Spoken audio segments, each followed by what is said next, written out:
हिंदी का यहाँ पे अर्धवार्षिक का पूरा आपका 101% आपका रियल क्वेश्चन पेपर आपका आ चुका है। अभी मजा आएगा ना भिड़ो। और आज के इस वीडियो में हम यहाँ पे गर्दा मचा देंगे। देखिए मेरे पास यहाँ पे 2 जिले का आपका रियल क्वेश्चन पेपर आपका आ चुका है। और अभी तो रुको, क्लाइमैक्स अभी बाकी है। मेरे पास आपका पहला पेपर और आपका ये दूसरा पेपर, तो पूरा पेपर मेरे पास है और आपका 80 नंबर का आपका पेपर है। और यदि आपने 2 पेपर देख लिया तो मैं गारंटी के साथ कहता हूं आपके एक भी क्वेश्चन आपके बाहर नहीं जाएंगे। 100% पेपर आपका यही आएगा। आपको फटाफट देखना है। यदि आप टॉपर बनना चाहते हो तो ये वीडियो आप अंतिम तक देख लो। हम आपको यहाँ पे देखिए एक ही वीडियो पर पूरा का पूरा आपका आंसर प्रोवाइड करा देंगे। पूरी कोशिश करेंगे आपका एक वीडियो पर यहाँ पे आंसर आपका कंप्लीट हो जाए। तो आपको लास्ट तक वीडियो पर बने रहना है। और यदि आप चाहते हो कि हम यहाँ पे पेपर में गर्दा उड़ा दें तो आपको यहाँ पे दिल से वीडियो देखना है और वीडियो को लाइक भी करना है, चैनल को आपको सब्सक्राइब कर लेना है। ठीक है, चलिए फटाफट आंसर करेंगे। सबसे पहले देखिए आपको यहाँ पे कुछ आपके निर्देश दिए गए हैं। निर्देश की बात करें तो आपका वह सेम है ना। 1 से 5 तक के क्वेश्चन आपके वस्तुनिष्ठ हैं यानी आपके, और इसके बाद 6 से 15 तक के क्वेश्चन आपके 2 अंक वाले हैं और 16 से 19 तक के आपके 3 अंक वाले और 20 से 23 तक आपके 4 अंक वाले क्वेश्चन होंगे। 6 से 23 वाले आपका यहाँ पे आंतरिक विकल्प यानी आपका इनमें अथवा सहित आपको दिया जाएगा। देखिए 6 क्वेश्चन आपका यहाँ पे ऑब्जेक्टिव यहाँ पे स्टार्ट होता है। तो पहला क्वेश्चन आपको यहाँ पे सही विकल्प वाला दिया गया है। क्वेश्चन क्या लिखा है, दिन जल्दी जल्दी ढलता है में गीत बच्चन के किस काव्य से आपका लिया गया है। मधुशाला, मिलन यामिनी, निशा निमंत्रण या फिर आपका मधु कलश। तो देखिए आपका अगर मैं आंसर की बात करूं तो आपको देखिए इसका आपका जो लिखा है ना, दिल जल्दी जल्दी आपका ढलता है। तो अगर मैं इसके आंसर की बात करूं तो आपका यहाँ पे काव्य संग्रह आपका है निशा निमंत्रण, इससे आपका लिया गया है। नंबर 2 देखिए किस रस को आपका रसराज कहा जाता है। करुण रस, आपका श्रृंगार या फिर भक्ति या फिर आपका वात्सल। तो आप जानते हैं यहाँ पे किसे रसराज कहते हैं, आपका श्रृंगार रस को। ठीक है, तो यहाँ पे आपका श्रृंगार के आपके 2 भेद होते हैं, संयोग और आपका वियोग। आपने पढ़ा होगा। क्वेश्चन देखिए तीसरा, जेठौत का आपका अर्थ क्या है, बड़ा भाई, ससुर का पुत्र, जेठ का पुत्र या फिर आपका देवर का पुत्र। तो आपको आंसर जेठ का पुत्र करना है। इसके बाद क्वेश्चन देखिए आपका यहाँ पे लिखा गया है, अंगार उगलना का अर्थ है आग लगाना, भयंकर गर्मी, गाली देना या फिर आपका कठोर वचन कहना। तो देखिए अगर मैं इसके आंसर की बात करूं तो आपका अंगार उगलना का आपका सिंपल सा आपका यहाँ पे देखिए अर्थ आपका जो हो जाएगा यहाँ पे आपको बता देना है। यहाँ पे देखिए कठोर आपका वचन कहना। ठीक है, तो आप आंसर यहाँ पे डी नंबर लगाइए। और इसके बाद मराठी भाषा में लिखी गई कविता जूझ का हिंदी अनुवाद आपका किसने किया था। तो अगर मैं आपके इसके आंसर की बात करूं, देखिए श्याम मनोहर जोशी या फिर आपका ओम थानवी, केशव प्रथम वीर ने या फिर आपका एन फ्रैंक ने। तो आपको राइट आंसर देखिए आपका आंसर स नंबर आपका केशव प्रथम आपका वीर ने आपको करना है। और इसके बाद देखिए आपका क्वेश्चन आपका जो आता है आपका नेक्स्ट आपका इसमें दिया गया है क्वेश्चन आपका 6ठा नंबर। देखिए क्या लिखा है, भारत में पहला आपका छापा खाना कब खुला था। तो देखिए अगर मैं इसके आंसर की बात करूं तो आपको यहाँ पे देखिए कविता के पंख लगा उड़ने के माने। तो आपको यहाँ पे चिड़िया क्या जाने। ठीक है, तो आप आंसर करिए। इसके बाद देखिए भक्ति काल को हिंदी पद साहित्य का क्या कहते हैं, क्या माना जाता है। तो स्वर्ण युग, रजत युग या प्रथम युग। तो आप जानते हैं स्वर्ण युग आपका माना जाता है। इसके बाद देखिए क्वेश्चन यहाँ पे लिखा है, काव्य का शरीर डैश डैश को कहा जाता है। तो आप यहाँ पे देखिए क्या कहा जाता है, आपका अलंकार कहा जाता है। और मैला आंचल उपन्यास के लेखक कौन है। तो आपको आंसर विष्णु खरे, प्रेमचंद या फिर फाड़ेश्वर रत्न रेणु। तो आपको आंसर यहाँ पे आपको फाड़ेश्वर नाथ आपको रेणु करना है। और इसके बाद क्वेश्चन देखिए, डैश डैश वाक्यों में किसी बात को साधारण रूप से कहा जाता है और संकेत वाचक वाक्य विधिवाचक वाक्य का आपका क्या होता है। देखिए आपका क्या होगा प्रकार। देखिए तो आपका ये जो आपका साधारण रूप से कहा जाए उसे कहते हैं विधिवाचक वाक्य कहते हैं। और इसके बाद यशोधर बाबू मूलतः मूल रूप से कहाँ के रहने वाले थे। आप जानते हैं गोरखपुर, कुमायूं या फिर आपका दतिया। तो आपका राइट आंसर कुमायूं हो जाएगा। इसके बाद देखिए क्वेश्चन छात्रों यहाँ पे संपादक के नाम पत्र स्तंभ डैश डैश को प्रतिबिंबित करता है, जनमत को, तानाशाही को या फिर अवसरवाद को। देखिए बहुत सिंपल है, आपका जो पत्र होता है यहाँ पे आपका जनमत का आपका यहाँ पे क्या करता है, प्रतिबिंबित करता है। इसके बाद आपका आता है सही जोड़ी आपका बनाना। तो कैसे करेंगे देखिए अगर मैं इसके आंसर की बात करूं तो आप सिंपल देखिए बादल राग लिखा हुआ है ना, तो आपका बादल राग कैसे आपको बताना है, कैसे आपको करना है। देखिए तो बादल आपका जो राग है किसने लिखा था, अगर कोई आपसे पूछे तो आप बता दीजिएगा यहाँ पे आपका रचना किनका, आपका निराला जी का है। ठीक है, तो आप यहाँ पे निराला का आंसर करिए।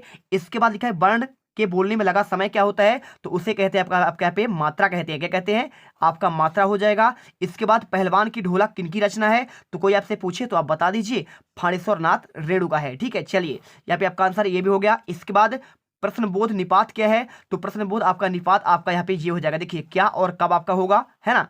और इसके बाद देखिए अतीत में दबे पाव क्या है, तो अतीत में दबे पाव यहाँ पे रविगुरु सहाय का आपका रचना नहीं है, ये आपका है थानवी का, क्या, ओम थानवी की आपका यहाँ पे एक आपका संग्रह है, आपको ये करना पड़ेगा। इसके बाद देखिए प्ले विद द बर्ड, ये आपके लेखक कौन है, तो आपका देखिए WH ओडेन आपका इनके लेखक हैं। तो आप यहाँ पे पहले वाले में आपको यहाँ पे मिला देना। देखिए हमने आपको सारा आंसर कर दिया, आप स्क्रीनशॉट कर लो और इसे आगे चलिए आपको आगे का आंसर बताते हैं। आगे आपका लिखा है यहाँ पे देखिए, विप्लव का आपका वीर किसे कहा गया है, आपको एक वाक्य में उत्तर लिखना है। चौथे का आंसर 7 नंबर क्वेश्चन है, तो विप्लव का वीर किसे कहा जाता है, तो अगर आपसे इसका आंसर पूछा जाए तो आप लिख दीजिए, देखिए विप्लव का वीर कहा जाता है आपका बादल को, ठीक है। तो आप आंसर यहाँ पे आपको बादल करना है। देखिए बहुत ही सही तरीके से आपको यहाँ पे आंसर लिख देना है। इसके बाद क्वेश्चन देखिए, जहां उपमेय को उपमान का श्रेष्ठ बताया जाए वहां पे आपका कौन सा अलंकार होता है, तो यहाँ पे आपका होता है आपका व्यतिरेक अलंकार, ठीक है। तो आप आंसर कर दीजिए व्यति आपका रेक यहाँ पे अलंकार हो जाएगा। चलिए कर लीजिए। इसके बाद आपका क्वेश्चन आता है, देखिए यहाँ पे हिंदी गद्य का जनक किसे कहा जाता है। इसके बाद अगर मैं इसके आंसर की बात करूं तो आपको लिखना है यहाँ पे, देखिए आपको सिंपल तरीके से आपको आंसर यहाँ पे लिख देना है। हिंदी साहित्य का गद्य आपका यहाँ पे जनक जो है कहलाते हैं भारतेंदु हरिश्चंद्र, ठीक है। तो आप लिख दीजिए भारतेंदु और इसके बाद आप लिख दीजिए यहाँ पे हरिश्चंद्र। चलिए आपका आंसर हो गया। वीडियो अच्छा लगे दिल से वीडियो लाइक करो यार, इतना मेहनत करते हैं आपके लिए। और हम आपका एक बार फिर से आ गए हैं लौट कर आपको यहाँ पे सारे आंसर क्लियर करने। भारत का संविधान निर्माता किसे कहा जाता है, तो भारत का संविधान निर्माता की अगर बात करूं तो आपका देखिए यहाँ पे कौन होंगे, भारत के आपके जो संविधान निर्माता हैं डॉक्टर भीमराव अंबेडकर जी हैं, ठीक है। डॉक्टर भीमराव अंबेडकर, आप यहाँ पे ये आंसर कर दीजिए। और इसके बाद देखिए ये आपको करने के बाद आपको सिंपल तरीके से यहाँ पे कर देना है। पुनरुक्ति शब्द युग्म की आपके दो उदाहरण की पूरी बात कर रहा है, तो इसके देखिए आपको जैसे देखिए पुनरुक्ति वाला शब्द होता है आपका जैसे आपका धीरे धीरे, है ना, और इसके साथ आपका यहाँ पे आना जाना, ऐसे शब्द आपके यहाँ पे इसी के होते हैं, देख लीजिए।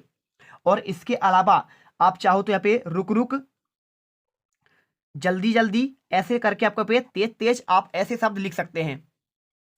इसके बाद क्वेश्चन दिया है मोहनजोदड़ो नगर कितने हजार साल आपका पुराना है, तो आपका इसका आंसर आपको लिख देना है। देखिए तो आपको यहाँ पे आपको देखिए 5000 क्या करना है आपको यहाँ पे 5000 आपका यहाँ पे 5000 आपका साल पुराना हो जाएगा 5000, ठीक है। और कौन सा स्तंभ जनमत को प्रतिनिधित्व करता है, तो आप लिख सकते हैं यहाँ पे देखिए संपादक के नाम पत्र, क्या करेंगे संपादक के नाम पत्र, ठीक है। चलिए इसके बाद आपका क्वेश्चन आता है, देखिए क्वेश्चन आपका 5वां, यहाँ पे आपका आएगा सत्य और असत्य वाले क्वेश्चन। अगर मैं इनके आंसर की बात करूं, देखिए कविता सृजन के बाद शब्द रूपी बीज को कल्पना की खाद आवश्यकता नहीं होती है, आपको बताना है। तो अगर आपका इसका आंसर कोई पूछे तो आप बता दीजिए, बिल्कुल आपका यहाँ पे सत्य होगा। इसके बाद देखिए 6 नंबर क्वेश्चन आपके सत्य असत्य वाले हैं। अखियां हरि दर्शन की प्यारी में क्या आपका वियोग श्रृंगार है, तो देखिए अखिया हरि दर्शन को प्यारी आपका प्यासी थी, तो प्यासी मतलब आपका वियोग का बात हो रहा है, तो आपका यहाँ पे सत्य ही होगा। आपको यहाँ पे आंसर आपको सत्य करना है। इसके बाद देखिए क्रंदन का आपका अर्थ क्या आपका प्रसन्न होना होता है, तो आप अगर मैं इसके आंसर की बात करूं तो क्रंदन का आपका यहाँ पे होता है आपका रोना होता है, तो आपको आंसर असत्य करना पड़ेगा। देखिए क्रंदन मतलब आपका रोना होता है लेकिन आपका यहाँ पे प्रसन्न लिखा हुआ है। इसके बाद गुरुत्वाकर्षण क्या आपका तकनीकी शब्द है, तो देखिए गुरुत्वाकर्षण आपका जो यहाँ पे है, तो जब आपसे ऐसे क्वेश्चन पूछे जाए जैसे आपका कौन कौन से, अगर आपसे पूछे त्वरण, आवृत्ति, गुरुत्वाकर्षण या फिर आपका वेग, तो आपके यहाँ पे देखिए सिंपल तरीके से आपके तकनीकी शब्द ही कहलाते हैं। आपको आंसर यहाँ पे आपको सत्य करना है। इसके बाद देखिए कविताओं के साथ खेलते हुए लेखक अनंत को 2 बड़ी शक्तियां प्राप्त हुई थी, आपको ये बताना है। तो देखिए आपको यहाँ पे आंसर सिंपल तरीके से आपको यहाँ पे सत्य करना है। देखिए उसे खेलते हुए प्राप्त हुई थी। इसके बाद उल्टा पिरामिड शैली को क्या आपका 2 भागों में बांटा गया है। अगर इसका क्वेश्चन का आंसर की बात करें तो आपको यहाँ पे 3 भागों में बांटा गया है, ठीक है। पहला आपका होता है आपका इंट्रो होता है, ठीक है, पहला आपका होता है यानी जिसे आपको यहाँ पे लीड कहते हैं, आपका मुखड़ा कहा जाता है। दूसरा आपका होता है समाचार के विस्तृत ब्यौरे को घटते हुए क्रम में लिखना, और तीसरा होता है समापन। तो आपको यहाँ पे 3 होता है लेकिन आपको यहाँ पे 2 लिखा है, इसलिए आपको यहाँ पे असत्य हो जाएगा। अब इसके बाद देखिए क्वेश्चन आपका आता है प्रकृतिवाद 2 कवियों के नाम, और आपके प्रत्येक की आपको एक एक आपको रचना बताना है। तो देखिए आपको यहाँ पे सिंपल तरीके से आपका प्रकृतिवाद का आंसर आपको यहाँ पे मिल जाएगा। आपको कुछ करने की जरूरत नहीं है, सारे आंसर आपको यहाँ पे दिए गए हैं। तो आपको यहाँ पे परीक्षा बोर्ड में देखिए क्वेश्चन आपको मिल जाएगा, रहस्यवाद का मिलेगा, साथ में आपका प्रकृतिवाद। तो प्रकृतिवाद की बात करें क्या 2 कवियों के नाम और उनकी एक एक रचना। तो प्रकृतिवाद का देखिए यहाँ पे आपका दूसरा नाम आपका यहाँ पे उत्तर छायावाद भी है। अगर बात करें इसकी विशेषता की तो आप यहाँ पे विशेषता देखिए, शोषकों के प्रति घृणा और शोषितों के प्रति करुणा और यथार्थ का चित्रण, ये आपका विशेषता है। पूछा ये नहीं गया है, पूछा गया है आपके कवि और इनकी रचना। देखिए तो रामधारी सिंह दिनकर इनके आपके पहले कवि हैं और इनका रचनाएं कुरुक्षेत्र, रश्मिरथी और रेणुका। सूर्यकांत त्रिपाठी निराला है, कुकुरमुत्ता और आपका पे तुलसीदास, आप याद कर लीजिए। और इसके अलावा सुमित्रानंदन पंत है, गुंजन, बीड़ा, पल्लव, ये सभी आपके इनके रचना है। कला और बूढ़ा चांद आपके सभी इनके आपके रचना कहलाएंगे। और इसके अलावा नागार्जुन का भी आपका युगतारा, शतरंग, पंखों वाली, आपका ये आंसर हो जाएगा। चलिए अब इसके बाद ये है नई कविता के आपके 2 विशेषता और इनकी प्रवृत्तियां। तो देखिए अलग अलग जिलों में कुछ क्वेश्चन आपके चेंज होंगे, है ना। तो प्रगतिवाद के 2 कवि के नाम है, तो आप प्रयोगवाद के भी याद कर लो, छायावाद के भी याद कर लो, है ना। तो ऐसे करके आपको सबको याद करना है। देखिए छायावाद के प्रमुख कवि आपके जयशंकर प्रसाद है, सुमित्रानंदन पंत है, सूर्यकांत त्रिपाठी निराला है, महादेवी वर्मा है और आपका रामधारी सिंह दिनकर है। तो बहुत सिंपल है भाई साहब, आपको याद करना है। देखिए कामायनी, लहर, आंसू झरना, बीड़ा, पल्लव और आपका पे स्वर्ण किरण, स्वर्ण धूलि, आप इसे अच्छे से याद कर लीजिए। और परिमल, अनामिका, गीतिका और आपके नए पत्ते, आप इन्हें अच्छे से रट लो। और इसके बाद देखिए क्वेश्चन अगर इसका विशेषता पूछे तो आप देखिए स्थूल के प्रति सूक्ष्म विद्रोह, व्यक्तिवाद की प्रधानता, ये किसके हैं आपका, ये आपके इसके हैं छायावाद के। और अगर बात करें आपका यहाँ पे कोई आपसे पूछे किसका, प्रयोगवाद का, तो प्रयोगवाद का पूछे तो आप लिख दीजिए घोर अनिष्ट व्यक्तिवाद और नग्न यथार्थवाद, अति बौद्धिकता, आप इनको याद कर लीजिए। और इनके आपके कुछ कवि हैं, सच्चिदानंद आपका वासयन आज्ञे हैं, तो आपको यहाँ पे इनका मानव मुक्तिबोध है। और भवानी प्रसाद मिश्र है, धनवीर भारती है, तो इनका आप यहाँ पे रचना याद कर लीजिए। और आपका जो पूछा गया इसमें देखिए नई कविता की बात कर रहा है, तो नई कविता की आपका 2 विशेषता देखिए, आधुनिकता का आपका व्यक्ति, आपको ये आंसर करना पड़ेगा। शिल्पगत की आपकी नवीनता, आप ये करिए। और अगर इनसे पूछा आपका क्या कवि और रचनाएं, तो देखिए दुष्यंत कुमार, धर्मवीर भारती, गजानन माधव मुक्तिबोध और भवानी प्रसाद, इनके आपका रचना देखिए। यहाँ पे मुक्तिबोध का चांद का मुंह टेढ़ा है, धर्मवीर भारती का अंधा युग, कनुप्रिया, ठीक है।